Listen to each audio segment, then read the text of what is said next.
Okay, thank you, Roy, for your kind presentation, and good morning to everyone. It's a real pleasure join with us this morning, talking about this new technology concerning wound debridement. I'm going to share my screen.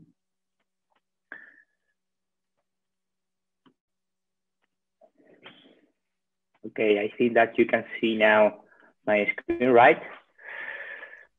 Yes. Okay, yes, okay, thank you very much. So the topic today is talking about new technology around wound debridement. This is the ultrasonic assisted wound debridement. And this is the agenda, the meeting for the agenda today for this webinar, in which we are going starting for a global overview about the wound debridement. Then we are going to go in details about what is exactly the product of wound debridement in this case that we are talking about this. Then we are going for talking about the clinical effects and the cases to this, and especially with a spotlight in neuroischemic and some combination with other techniques. And finally, we are ending with question and answer in order to respond all the doubts that you can have in the agenda. I try to speak slowly. I think the majority of you can understand English, but in any way, I try to speak slowly. And if you have any doubt, please don't hesitate to ask me in any moment. Okay, so we can start now with the overview about the wound debridement. So I think that the majority of you are knowing that debridement is an essential part of the wound care. So that means that when you start to treat any kind of ulcer, you have to remove all the non-behavioral tissue that you can find at the wound bed. The aim of the wound debridement is the removal of this not behavioral tissue, but in the last time, there are a special spotlight over the biofilm or over the bacterial load to remove both non-behavioral tissue and this biofilm in order to remove these barriers towards healing. So for performing a correct wound debridement, you have to assess the wound bed, you have to assess the ulcer, obviously, and you have to identify what is the necrotic and the non-behavioral tissue, and you have to estimate and to identify where is or how probably is that the ulcer has a biofilm. Okay, so this is a special part of the wound care, and this is a global recommendation. When you are treating an ulcer, regardless what the etiology is, you need to start with the wound debridement. But important, or another important thing is that you have to go hand in hand with treating the underlying causes of the chronic wound. This is obviously. That means that when you are treating an ulcer, always you have to remind what is the standard of care, especially for instance here, considering diabetic foot ulcer, that is the field of my specialty. The standard of care, of course, for the local care is debridement too, but offloading and treating all the complications concerning infection and ischemia that the patient can have. Okay, we have different methods for debridement available. So it depends on the setting that you are working, or it depends on the region that you are working, but in the majority of the case, you have different options to select a wound debridement. You have a method concerning physical and mechanical action to remove the non-behavioral tissue from the wound bed. You have biological with the use of the larval therapy. You have autolytic debridement. This is doing basically by dressing itself. You have biochemical by the use of enzymatics. This is, in my opinion, old-fashioned wound debridement, and you have osmotic with the use of honey. But for instance, in the physical mechanical, because I think that is the most used type of debridement, you can find surgical, for instance, you can find self debridement, and you can find to the ultrasound debridement, because at the end you are using the mechanical effect to remove this non-behavioral tissue from the wound bed. But the question is, or the matter is that there are not evidence based on the standardization about the wound debridement. That means that there are no recommendation or there is not a full agreement about what is the best debridement that you can do in every state.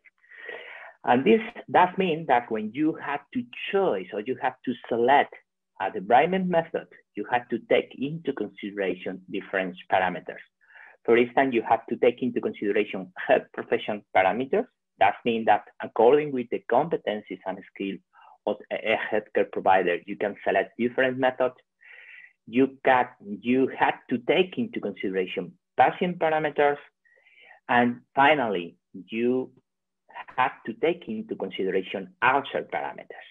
So that means that in summary, we can say that it's not easy to select the proper wound debridement according with these characteristics and according with the different status that the patient has. What about diabetic foot ulcer? This is a recommendation coming with the last version of the International Working Group Diabetic Foot last year in 2019 in the 8th during the International Symposium of Diabetic Foot. This guideline is launching every 4 years and including all the recommendations confirming basically with the level of the evidence that we have so far supporting some recommendations. So this is a recommendation just specifically to debridement. And it says that you have to remove the slough, necrotic tissue, and surrounding caduces of a diabetic foot ulcer with surgical or sharp debridement in preference to other methods. So this is a global recommendation. That means that when you are treating a diabetic foot ulcer, that's the evidence recommending in the majority of the case that you have to use surgical or you have to use either surgical or sharp debridement. But there is some contraindication for use this kind of methods, for instance, pain or when the patient suffer for severe ischemia. So you have to take into account. So this is global recommendation, but at the same time, you have to assess the patient before to select this kind of debridement. So what about ultrasound wound debridement?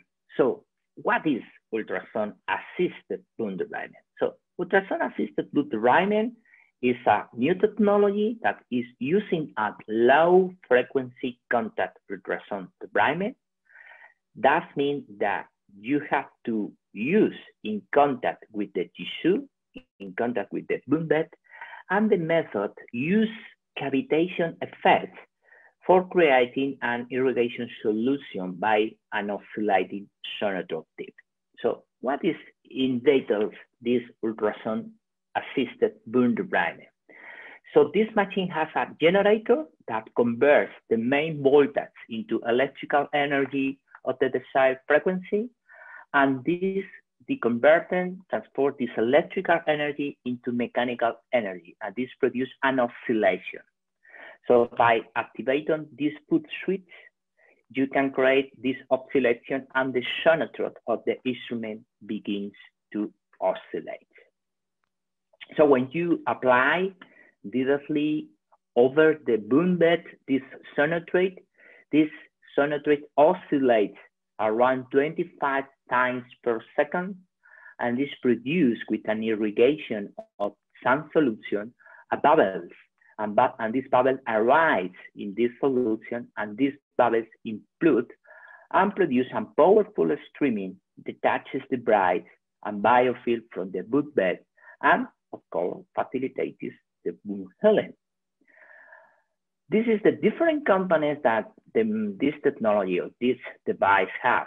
This is especially this model, this Sonocal 185 generator, and you have the instrument with the different sonotrope, and you have a tubing that is connecting directly with the machine in which this is going the irrigation solution directly with the sonotrope, and you have this special cap in order to reduce the production of the aerosol when you are doing or where you are making this kind of debridement.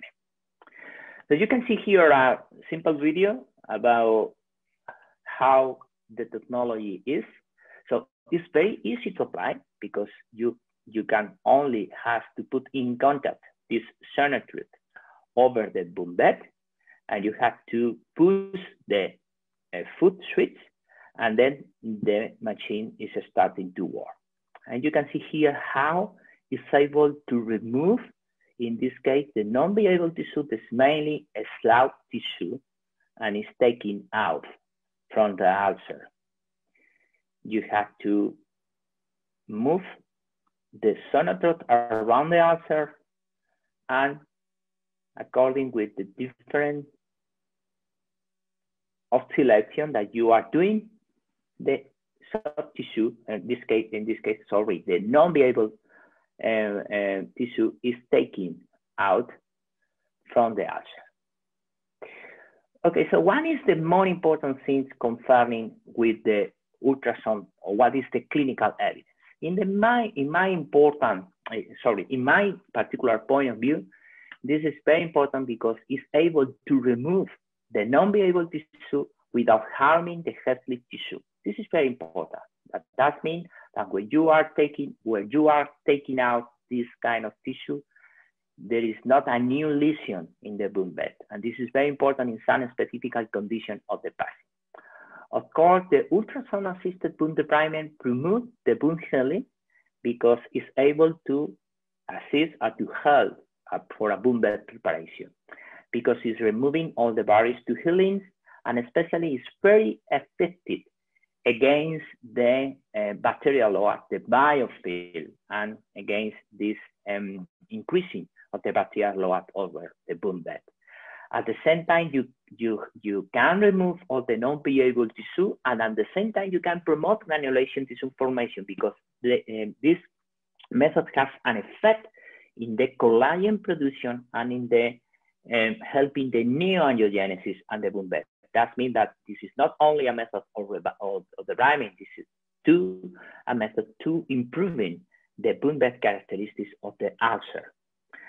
And another important thing is that you can use when wherever you want in a sequential manner. That means that it's not only a one-step treatment, rather you can do whenever and wherever you want. But the more important thing, as I mentioned it before, is the ability, the capacity of the selectivity of this method. You can see how is the beginning of the treatment, after the debridement, and how you can see here the effect. So with the granulation tissue, but without any damage at the wound bed. So that means that the ultrasound debridement has a selective effect, removing only the non-viable tissue, and is very, very delicate. It's gentle with the viable tissue, and especially with the granulation tissue. So this selectivity of this method is, in my opinion, the most important characteristics or most important advantage comparing with other kinds of debridement. What about the main principles in wound debridement? What about the effect of these methods against the biofilm? So as the majority of you can know, probably know, the percentage of chronic ulcer that develop a biofilm is close to 80%, 80%. So that means that the majority of the ulcer, of the chronic ulcer that we are treating, has a biofilm. So that means that when you are treating a patient, you must be done a debridement on a regular and repeated basis. So this is not only one step action. So in the majority of the case, you should need, or you have to need, a method of debridement in which you can do frequently, and you can repeat, or you can do in a repetitive mode in a different time through the wound healing process. So that means that when you are selecting one step type of debridement, could be not enough in such type of wound, and especially those that are suspecting for having a biofilm. So the effect of the ultrasound debridement about the disruption of the biofilm is very, very effective, and this effect promotes the wound healing and reduce the probability that the ulcer is going to be an hard to heal wound. That means a non-responding wound. So why we are sure that this method is effective against the bacterial load or against the biofilm? So this data or these figures is coming from one of our studies that has been published in Journal Wound Care in 2018, in which we demonstrate that approximately 40% of diabetic foot ulcers develop an infection due to uncontrolled bacterial load on the formation of a biofilm. So that means that when you are treating a diabetic foot ulcer, the probability that you can have an infection as a complication of the treatment is very high, close to the 30%, so the half of the patients that you are treating. When you are using an ultrasound debridement, you can reduce significantly the bacteria load independent of the bacterial species and independent if the bacteria is resistant or not. And you can see here how in this study, within 6 weeks, we can reduce significantly the bacterial load before and after debridement in this sample of patients. Another advantage of the ultrasound debridement is that you can perform outside of the operating room. You can perform in primary care setting. You can perform in a wound clinic. So that means that it's not necessary a special facility, a special setting for doing. But remember, the main effect of the ultrasound wound debridement is the ability to control the bacterial load, because it has an effect in the reduction of the bacterial load, as is demonstrated in this study. But the more important thing is coming from the new manuscript that it has been published very, very recently. Indeed, at the beginning of this week, we recently published in the journal Clinical Medicine, in which we published this randomizing control trial. So this randomizing control trial, we performing this randomizing control trial, comparing the effect of ultrasound debridement with surgical debridement. Remember, the surgical debridement is the main recommendation according with the international guidelines. So the main objective of this study was to demonstrate if the ultrasound debridement can be the same or can have the same effect as surgical debridement. So what is our main result for this study? So we saw that there are a significant improvement of the cellular proliferation in the patient debridement with ultrasound debridement comparing to patient debridement with surgical debridement. Because we analyze with a histological sample what is the ability to healing in different arm or group of patients according with is receiving ultrasound debridement or surgical debridement. And in those patients who received ultrasound debridement, the cellular proliferation were better comparing to the surgical debridement. So that is a benefit supporting the ultrasound debridement. In the same way as from our previous studies, the bacterial loads were significantly reduced. So that is a confirmation that ultrasound debridement can reduce bacterial load even better than surgical debridement. This is very important because can reduce even better surgical debridement or sharp debridement in this study. And the time to healing was significantly lower in ultrasound wound group. So this is an important evidence because it's a randomizing control trial comparing with the best standard of care that at this moment or so far method of debridement in diabetic foot ulcer, with a demonstration of that very good benefit of using ultrasound debridement in this kind of patients. This is a new publication you can find and you can download free by PubMed or by the webpage of the journal Clinical Medicine, or in every case, if you need that, I can send you this the full publication and the full manuscript, because if you are interested to see or to read more details.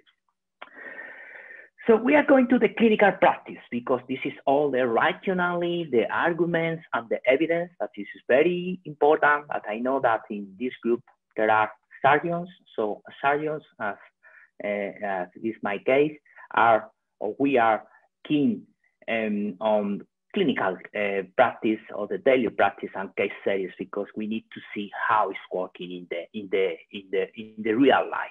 Okay, so you can see here one clinical case coming from the first study. This is a patient including after a transmetatarsal open amputation, and you can see how is the evolution of the patient, of the outcome of the patient within 6 weeks.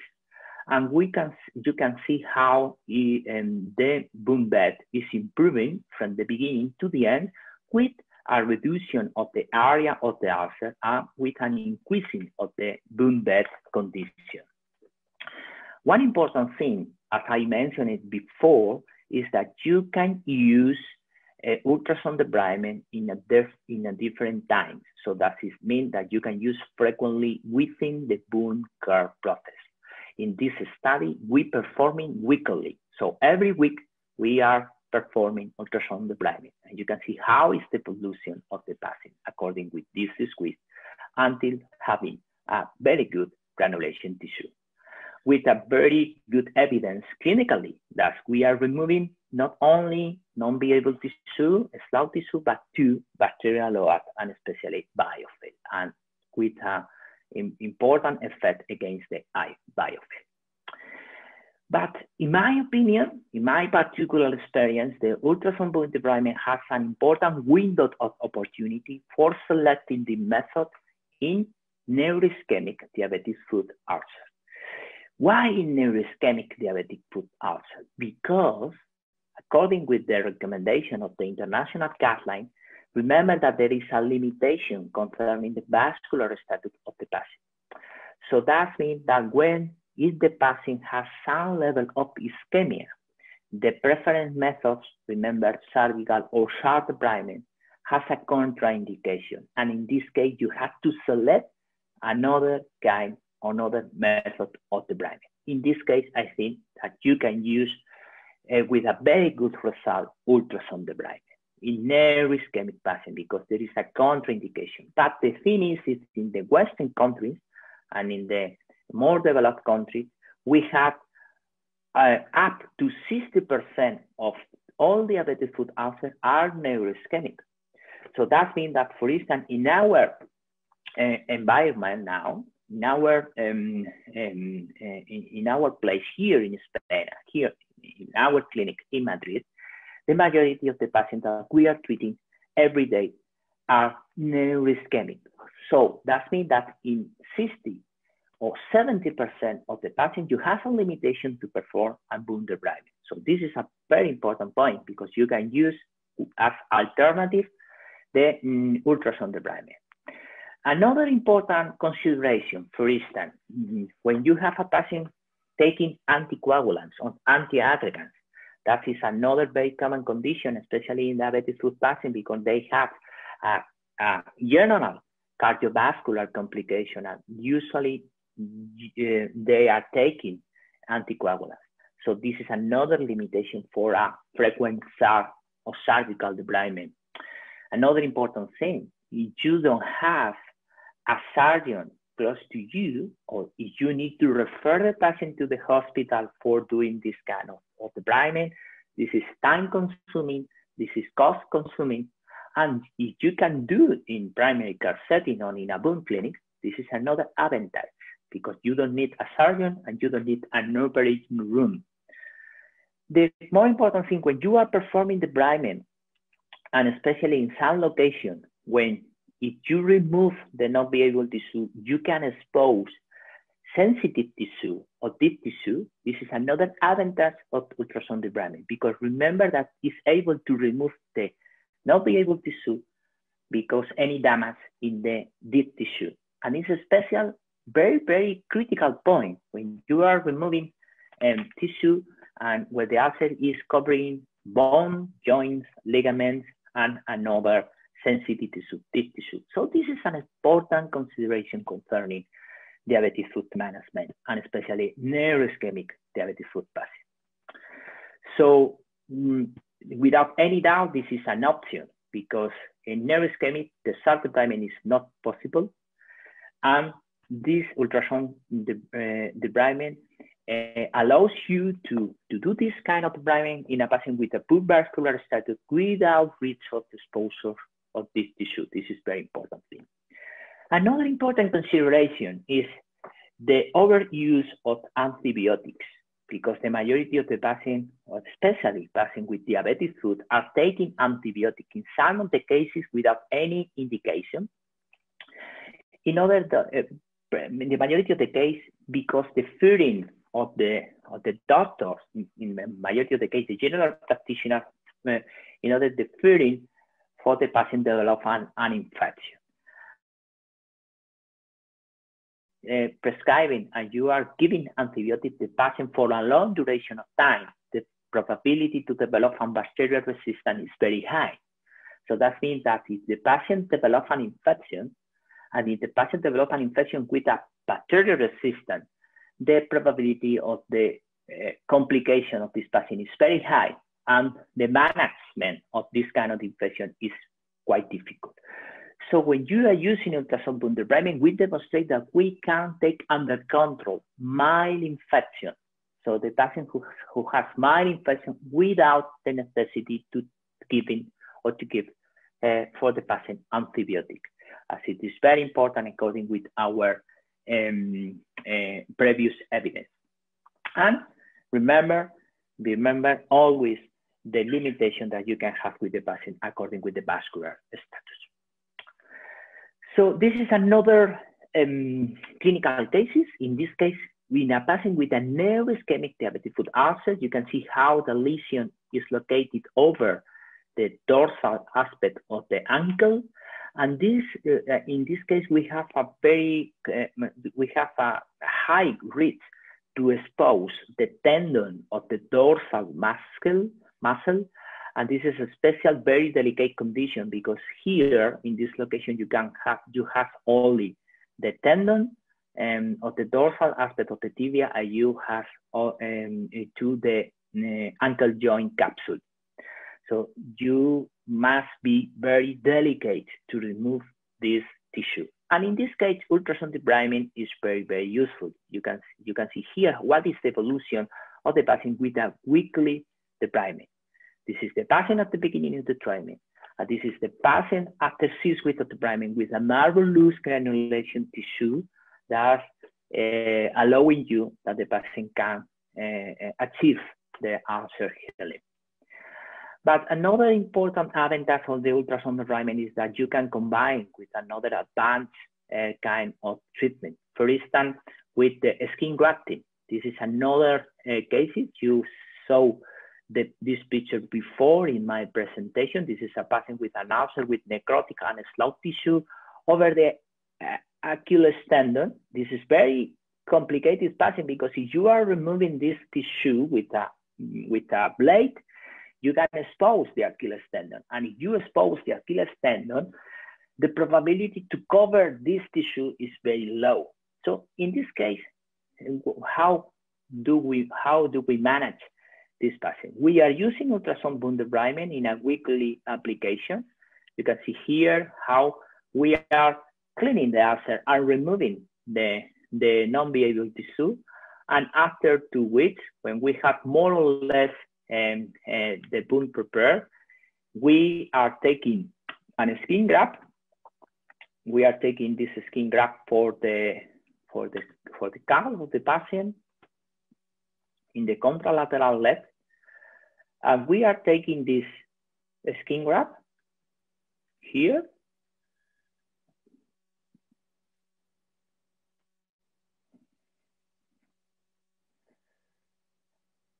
And then you can see here how we applied the skin graft over the lesion. And you can see how the patient achieved the healing in 16 weeks, 4 months, in a very, very difficult situation, because the patient is treating to lose his limb. So this is a very, very complicated cases. And indeed, we published, we presented this method at the last UMA meeting. You know that the last UMA meeting held last November 2020, in which we presented this poster with our experience with the combination of the use of the ultrasound debridement and the use of the skin graft. And you can see here two of the cases that we saw in my presentation with a very good evolution of the patient in a different location, answer location. So this is another advantage. They use a combination of ultrasound debridement with other methods. And for instance, we are using two when we have, for instance, this is a patient who suffered from a soft tissue infection, and we need to perform a transmetatarsal open amputation. And we are treating the patient with negative pressure. And this is another important application. Before to apply the negative pressure wound therapy, or in every change of the negative pressure wound therapy, you can perform this wound debridement in order to remove non-behavioral tissue and to remove especially the bacterial load. And then frequently changing the negative pressure in order to achieve a better condition of the wound bed preparation. Okay, so in conclusion, we can say that ultrasound debridement is a newer technology which is supported by evidence and could close a gap in the debridement of neuroischemic diabetic foot ulcer. Remember that we have so far a very important evidence supporting this technology. This is a very important thing. It's an effective alternative to a standard method to manage bioburden. This is another important thing, especially in chronic ulcer, in which the disruption of biofilm is key in order to achieve the wound healing. Compared to a standard of care, ultrasound debridement shows positive effect on cellular proliferation and could therefore facilitate wound healing. Remember our randomizing control trial with a very good outcome of the patient who underwent ultrasound debridement in terms of collagen formation or deposition and neoangiogenesis. It can boost and can help save resources. That means this is not necessary to send the patient in some cases to the hospital, to the operating room. Of course, future research of economic benefits and combination with other therapies that we are interested to do, especially with the skin grafted and negative pressure, should be conducted in order to get more evidence behind this technology. Okay, so now is your time for question and answers, and I hope you can enjoy my presentation and mainly you can understand. Thank you very much for your attention.